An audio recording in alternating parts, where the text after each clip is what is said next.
Rasul 11, 15, 17 Kisah Para Rasul 11, 15, 17 Dan ketika saya mulai berbicara, Roh Kudus turun ke atas mereka, seperti pada kita pada mulanya. Dan saya ingat firman Tuhan, ketika dia berkata, Yohanes pasti membaptis dengan air, tetapi kamu akan dibaptis dengan Roh Kudus.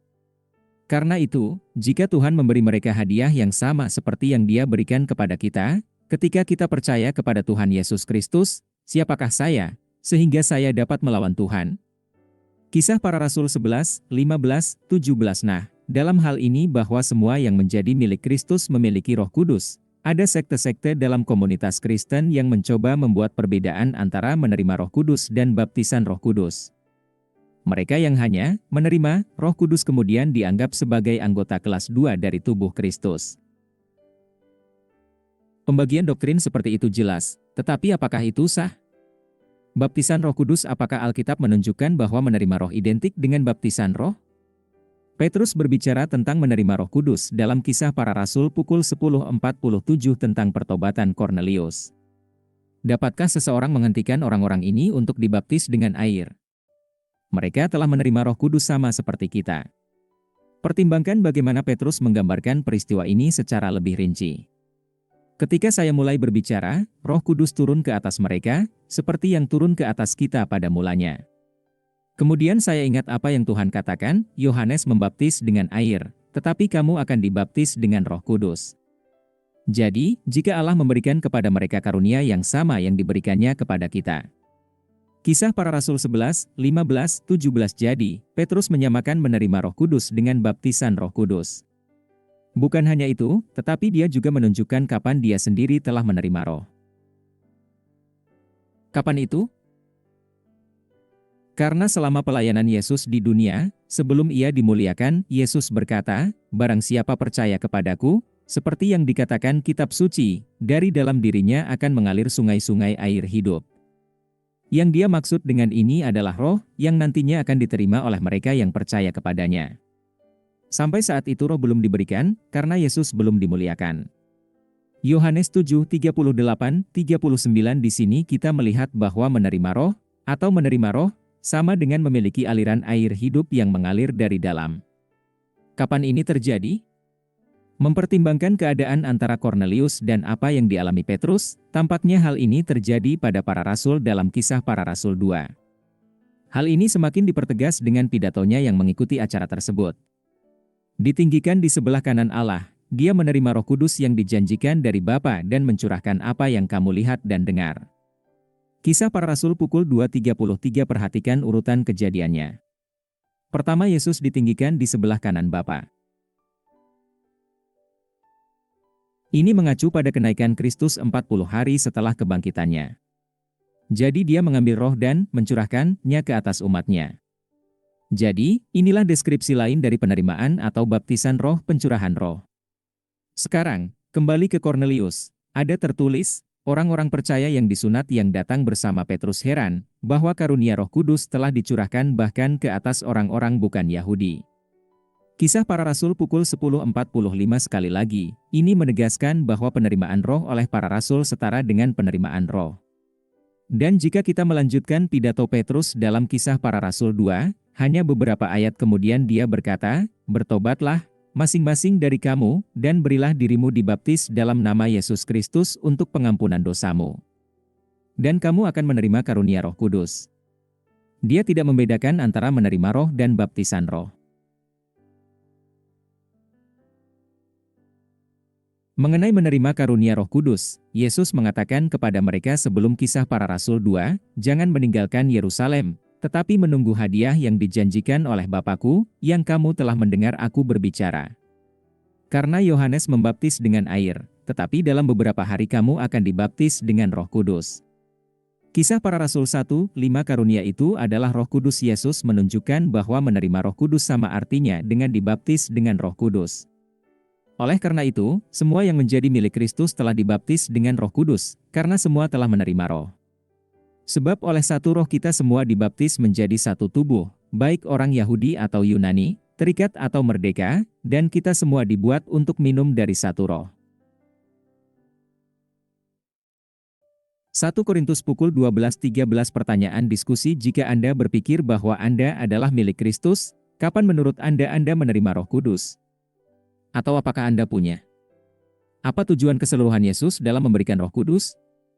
Peran khusus apa yang dimainkan Roh Kudus dalam kehidupan orang Kristen? Apa perbedaan antara menerima Roh Kudus dan baptisan Roh Kudus?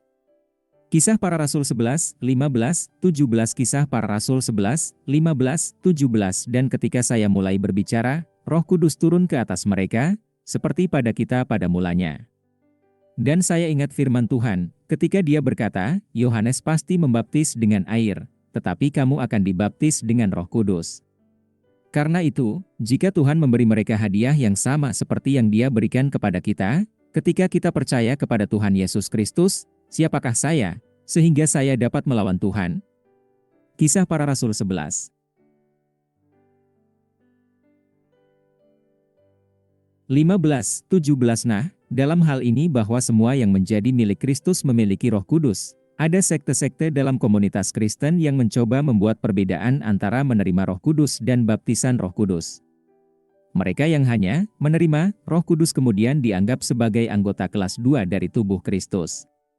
Pembagian doktrin seperti itu jelas, tetapi apakah itu sah? Baptisan Roh Kudus. Apakah Alkitab menunjukkan bahwa menerima Roh identik dengan baptisan Roh? Petrus berbicara tentang menerima Roh Kudus dalam Kisah Para Rasul pukul 10.47 tentang pertobatan Kornelius. Dapatkah seseorang menghentikan orang-orang ini untuk dibaptis dengan air? Mereka telah menerima Roh Kudus sama seperti kita. Pertimbangkan bagaimana Petrus menggambarkan peristiwa ini secara lebih rinci. Ketika saya mulai berbicara, Roh Kudus turun ke atas mereka, seperti yang turun ke atas kita pada mulanya. Kemudian saya ingat apa yang Tuhan katakan, Yohanes membaptis dengan air, tetapi kamu akan dibaptis dengan Roh Kudus. Jadi, jika Allah memberikan kepada mereka karunia yang sama yang diberikannya kepada kita. Kisah Para Rasul 11, 15, 17 Jadi, Petrus menyamakan menerima Roh Kudus dengan baptisan Roh Kudus. Bukan hanya itu, tetapi dia juga menunjukkan kapan dia sendiri telah menerima Roh. Kapan itu? Karena selama pelayanan Yesus di dunia, sebelum ia dimuliakan, Yesus berkata, barang siapa percaya kepadaku, seperti yang dikatakan kitab suci, dari dalam dirinya akan mengalir sungai-sungai air hidup. Yang dia maksud dengan ini adalah Roh, yang nantinya akan diterima oleh mereka yang percaya kepadanya. Sampai saat itu Roh belum diberikan, karena Yesus belum dimuliakan. Yohanes 7:38-39 Di sini kita melihat bahwa menerima Roh, atau menerima Roh, sama dengan memiliki aliran air hidup yang mengalir dari dalam. Kapan ini terjadi? Mempertimbangkan keadaan antara Kornelius dan apa yang dialami Petrus, tampaknya hal ini terjadi pada para rasul dalam Kisah Para Rasul 2. Hal ini semakin dipertegas dengan pidatonya yang mengikuti acara tersebut. Ditinggikan di sebelah kanan Allah, dia menerima Roh Kudus yang dijanjikan dari Bapa dan mencurahkan apa yang kamu lihat dan dengar. Kisah Para Rasul pukul 2.33 Perhatikan urutan kejadiannya. Pertama Yesus ditinggikan di sebelah kanan Bapa. Ini mengacu pada kenaikan Kristus 40 hari setelah kebangkitannya. Jadi dia mengambil roh dan mencurahkannya ke atas umatnya. Jadi, inilah deskripsi lain dari penerimaan atau baptisan roh pencurahan roh. Sekarang, kembali ke Kornelius. Ada tertulis, orang-orang percaya yang disunat yang datang bersama Petrus heran, bahwa karunia Roh Kudus telah dicurahkan bahkan ke atas orang-orang bukan Yahudi.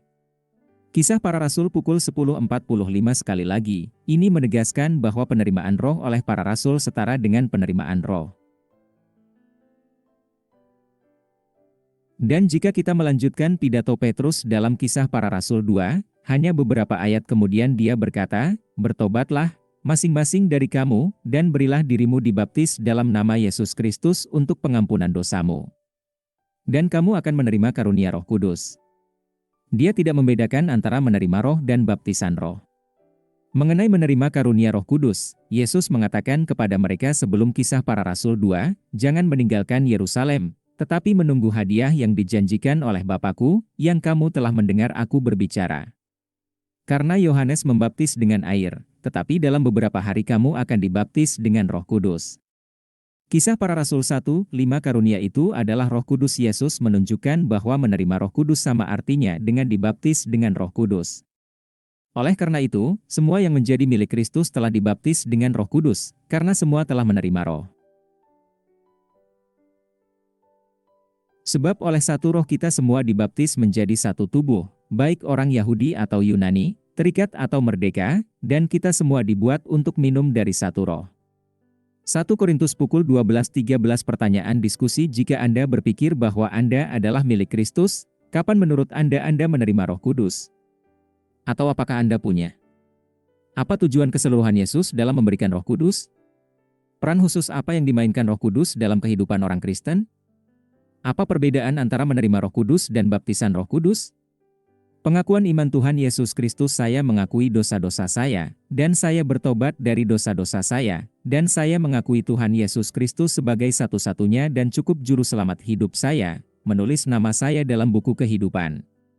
Dalam Efesus 2:8-9 ada tertulis, karena kasih karunia kamu diselamatkan oleh iman, dan ini bukan dari dirimu sendiri, itu adalah pemberian Tuhan.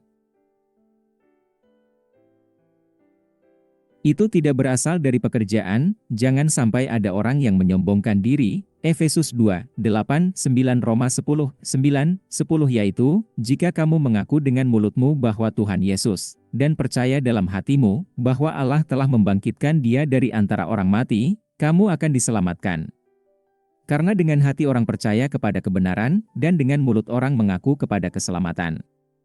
Roma 10:9-10 Pengakuan iman Tuhan Yesus Kristus. Saya mengakui dosa-dosa saya, dan saya bertobat dari dosa-dosa saya, dan saya mengakui Tuhan Yesus Kristus sebagai satu-satunya dan cukup juru selamat hidup saya, menulis nama saya dalam buku kehidupan. Dalam Efesus 2:8-9 ada tertulis, karena kasih karunia kamu diselamatkan oleh iman, dan ini bukan dari dirimu sendiri, itu adalah pemberian Tuhan. Itu tidak berasal dari pekerjaan, jangan sampai ada orang yang menyombongkan diri. Efesus 2:8-9 Roma 10:9-10 yaitu, jika kamu mengaku dengan mulutmu bahwa Tuhan Yesus, dan percaya dalam hatimu, bahwa Allah telah membangkitkan Dia dari antara orang mati, kamu akan diselamatkan. Karena dengan hati orang percaya kepada kebenaran, dan dengan mulut orang mengaku kepada keselamatan.